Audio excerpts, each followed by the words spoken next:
Hello, we are back from Coco Key. Didn't spend too much time there, took a quick tram ride around the island, but since it is our final day on the ship and we have to start packing up, we wanted to do a quick review video about the things that we liked about this particular Surfside family suite and the things that we wish we could change. Hopefully some of the things, I know we've gotten a lot of questions since we posted the room tour video, specifically about the Nook and some other things. So just wanted to give some information that may hopefully make it easier for any of you that may be staying in this particular room type to spend a week in this room, especially if you have more than one child that's going to be staying in the room with you. So with that said, one of the first things that I wanted to point out is I like the idea of this board here, right? To kind of put papers and things. One of the things that doesn't really make a whole lot of sense here is this is wood, it's not metal, so you can't really use magnets or anything to hang, and there's just this tiny little shelf here. It's kind of small, so you can see the papers. We had to bend them a little bit to fit them in here. We actually brought magnetic hooks, so that's kind of where we've been posting all of our papers, sea passes, things like that. So there's a couple of hooks here to hang sea passes, but not all of them fit, so we did our own there. This shelf really didn't serve a purpose other than as a gum holder for our family. One of the things we figured out a little bit late is with the electronic controls, right? Obviously temperature up and down, but the light controls were quite nice to be able to, go from morning to evening, and then sleep completely in the dark, and it'll gradually dim the lights. So it took us a little bit of time to figure out how those controls work. In the bathroom, the one thing that I did not notice on the first day when I did the room tour, and sorry about all the stuff that's in here, again, we've been living in the room for a while, is that they introduced 2 US plugs in the bathroom, which I don't think we've stayed now on probably 14 different Royal Caribbean ships. Sailed on 14 different Royal Caribbean ships and have never seen outlets in the bathroom other than that weird one that they use for like the electric shavers. So this was a welcome addition in our opinion, which did make it a little bit easier to kind of take care of things. The one challenge that we had was these drawers that we thought were great in the bathroom are actually kind of narrow, so you can't put anything super deep in there. So that did make it kind of problematic. One other neat thing that we didn't discover until partway through the cruise is there is this box. Let me actually pull it out. That actually has a shower cap and kind of Vanity kit with like a makeup remover and some Q-tips and a nail file in it. So that was pretty cool.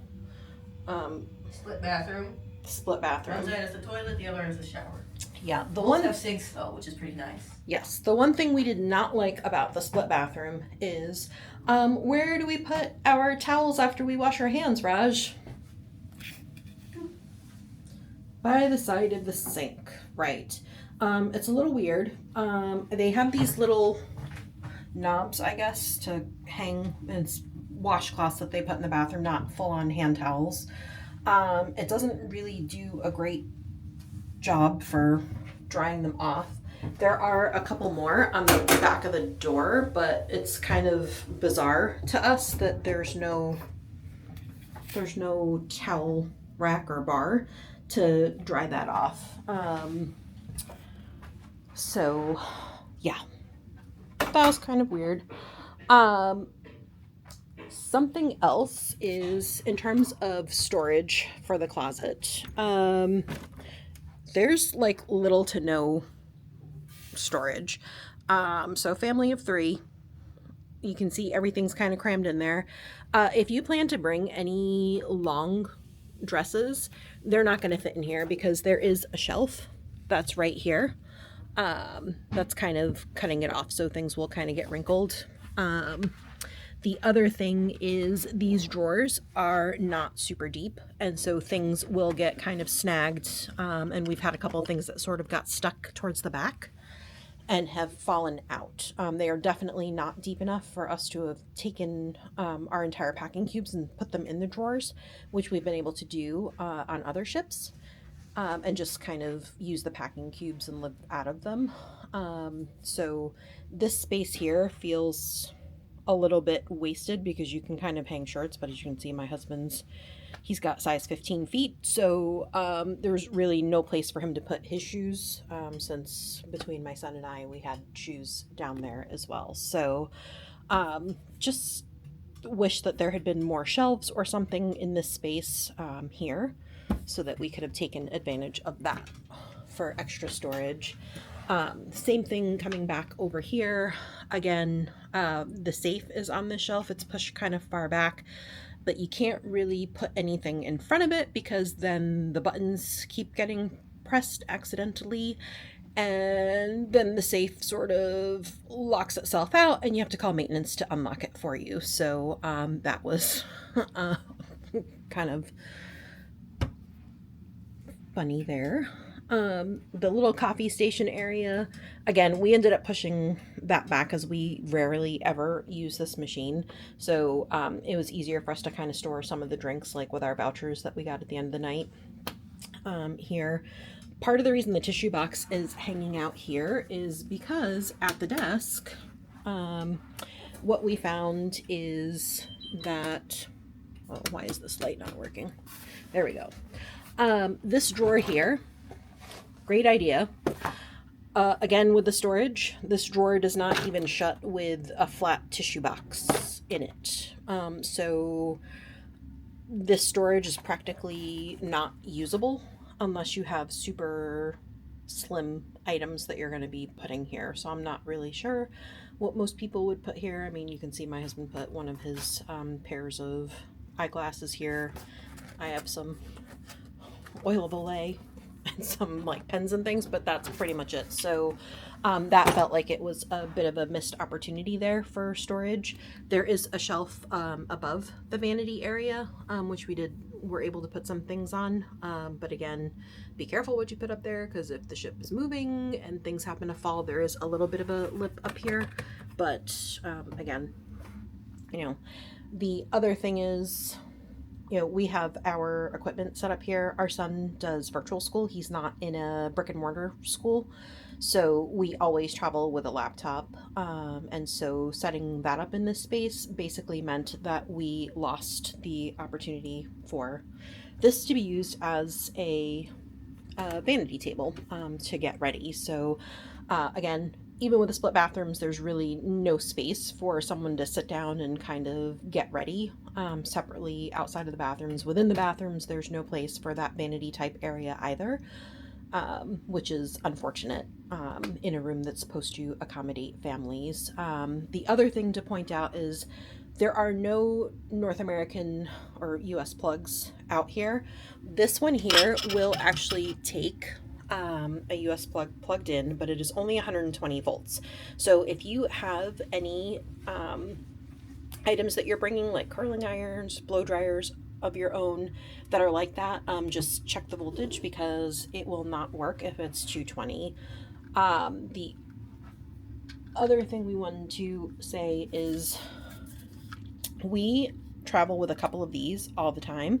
They are international adapters. This one we got off of Amazon. We'll link to it in the description below. But when we did our trip to Rome and the Greek Isles, and then to London, we bought a second one. But this one does EU, UK, and US and Australia. So it has 4 USB-A and a USB-C, which is super helpful because there's another plug of that type over by the other side of the bed. So the only 2 US or North American plugs are in the bathroom.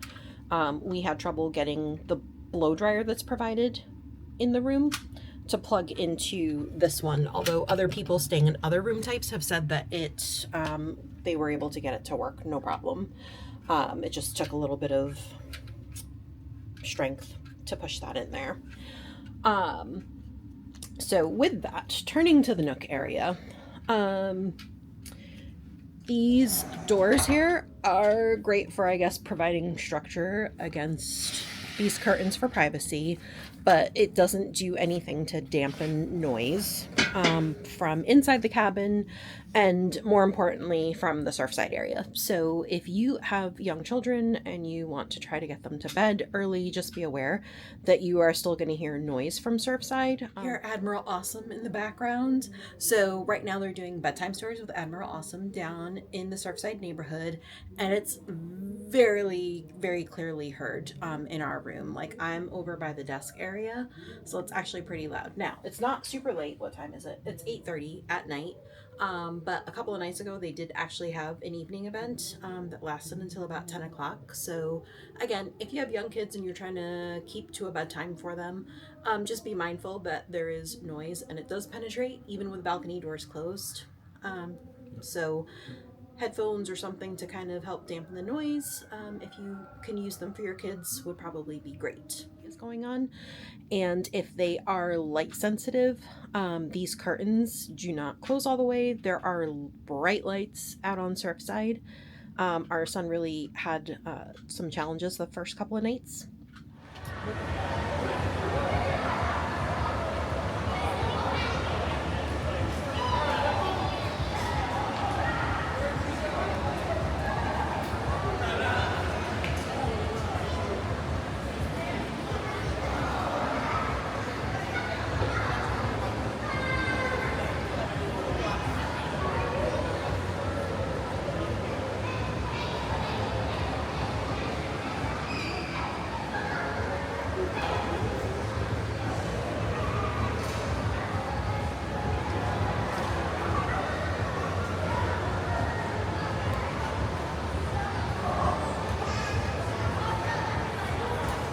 Our cabin steward, Priscilla, was amazing. She tried to cobble something together by like crossing the curtains together and then like sticking the pillows, the throw pillows, in to kind of hold them in place to block as much of the light as possible. But if you do travel with towel clips or something like that, then that may be a good way to kind of get those curtains to close, because they do not stay closed. The other thing that people have been asking about is the Nook. How big is the bed? So we're going to measure. Rajlove, would you mind going over there to the other side? Let's measure. So it looks to be, how far across? About 4 inches, 4 feet, sorry, 4 inches. 4.5 feet. 4 feet across. And if you move one of the pillows, buddy, can we measure from the top of the bed down?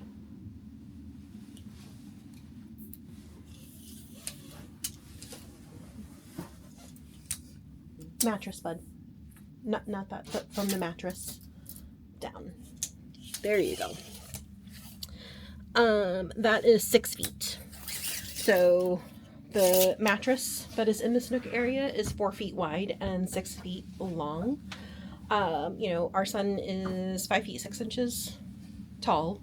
He's 13 years old. He's been okay on his own in here. He is a bit of a starfish when he sleeps, so he's going to demonstrate for you now what it looks like. But if you have kids that are active sleepers, could be a little bit tight in there for him. I mean, I know I said the mattress is 6 feet long, but with his head on the pillow, his feet are pretty much right at the very edge of the bed, unless he curls them up, which he just did because he's being a smarty pants. Actually, I usually curl my feet up. Yeah, you do when you sleep. Thank you. One of the other things... Is it something to do with the sleep kicking? One of the other things we noticed in this room after we did the initial room tour is that there is a USB-A port by the bedside in this Nook area. The little shade here is magnetized, so that's lovely to help block the light from the balcony through this little peekaboo window here. And then the overhead cabinet. Wait for it. No, look at no. Which we thought we could use for storage. We can, but it's all open space. And again, we typically live out of our packing cubes in the drawers and things. And his packing cubes were too wide to actually fit in the space. So we had to empty them and kind of take his clothes out. So you can use this for storage, but it's would have been nice if there was like a shelf or something to kind of better organize just based on how we're using it. I figured something out with the curtain. If it's over here, you can just... Why is it not doing it now? There is one hook that they've provided here in the Nook area. Two hooks that they provided in the Nook area, so that's good for hanging storage. But when the bed is pulled out, the table and the little ottoman that are there get pulled out into the main room, so that does reduce the amount of space that you have to kind of move around. In addition to the two hooks that are on the wall here, again, we kind of always travel with magnetic hooks and use them for everything, so we've hung up a lot of things here. I think that may be helpful to anyone that's staying in one of these rooms, just given the storage situation.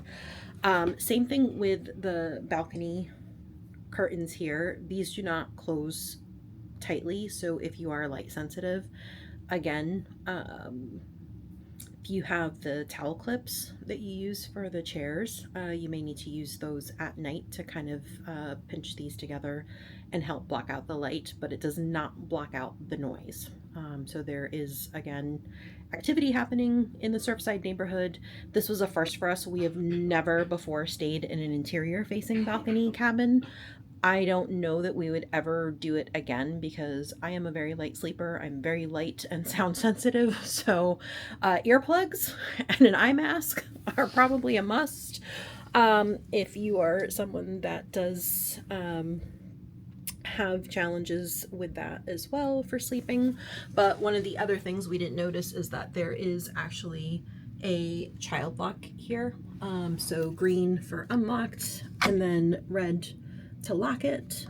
So if you are concerned about having younger kids and them accidentally getting out to the balcony on their own, that was something that we didn't notice on the first day that we kind of saw after the fact.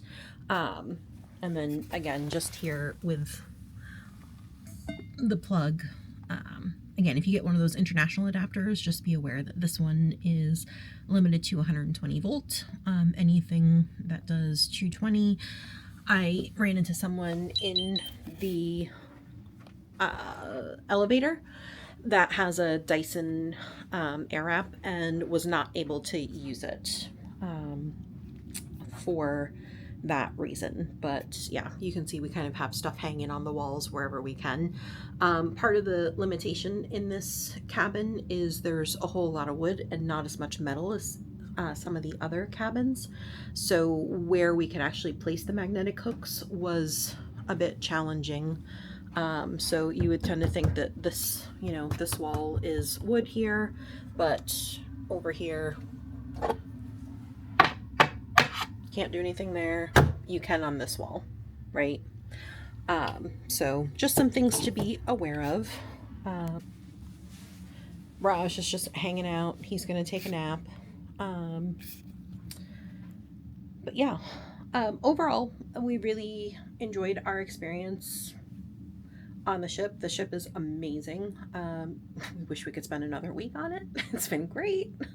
I don't know that we would stay in this type of room again. We did really enjoy the sky class amenities. The suite sun deck is fantastic. It's probably easily twice the size of any other suite sun deck area we've ever been in. The suite restaurants are great, quite good. Coastal Kitchen and the Grove, the new one that's up there. The pool and the hot tub that are in the suite neighborhood, the fact that they have the towels easily accessible there. It's nice that it's kind of all in one place, so you don't have to go to one place, get something, and then move somewhere else to, you know, enjoy a quick dip in the pool to cool off. Yeah. other than that, I don't know. If you have any questions, let us know. We're happy to try to answer them, but hopefully some of the information in this is helpful as you prepare to stay in this type of room with your families. Thanks for watching. Bye. Bye bye.